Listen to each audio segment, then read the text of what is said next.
about the out-of-pocket cost for a complete metabolic panel? Ma'am, I'd have to pass on that as well. You have any idea? You want to take a ballpark? I would say $75. Okay, 58. Getting closer. How about flu A? Ma'am, again, I would take a guess at about maybe 50. 43. This is like the Price is Right. Flu B? I would probably say 44. That's good. How about the cost of an ER visit for someone identified as high severity and threat? I'm sorry, ma'am. What was the question again? How about the cost of an ER visit for somebody identified as having high severity or high threat? High severity, but ma'am, that's probably about $3,000 to $5,000. Okay, that is $1,151. This all totals up to $1,331. That's assuming they aren't kept in isolation.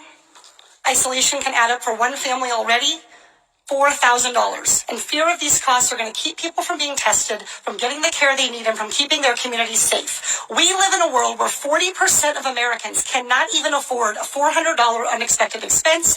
We live in a world where 33% of Americans put off medical treatment last year. And we have a $1,331 expense, conservatively, just for testing for the coronavirus. Dr. Redfield, do you want to know who has the coronavirus and who doesn't? Yes.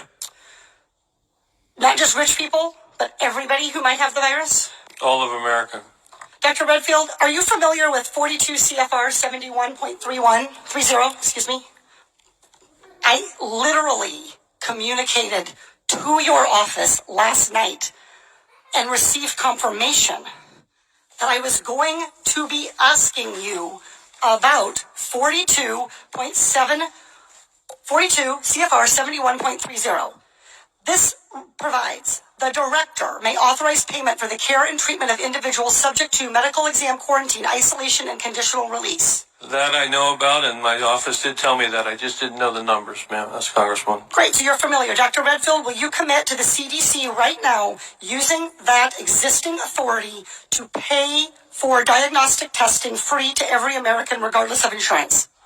Well, I can say that we're going to do everything to make sure everybody can get the care they need. Reclaiming my time. Dr. Redfield, you have the existing authority. Will you commit right now to using the authority that you have vested in you under law that provides in a public health emergency for testing, treatment, exam, isolation without cost, yes or no? What I'm going to say is I'm going to review it in detail with CDC and the department. Reclaiming my time. Dr. Redfield, respectfully, I wrote you this letter along with my colleagues, Rosa DeLaura and Lauren Underwood, Congressman Underwood and Congressman DeLaura. We wrote you this letter 1 week ago. We quoted that existing authority to you, and we laid out this problem. We asked for a response yesterday. The deadline and the time for delay has passed.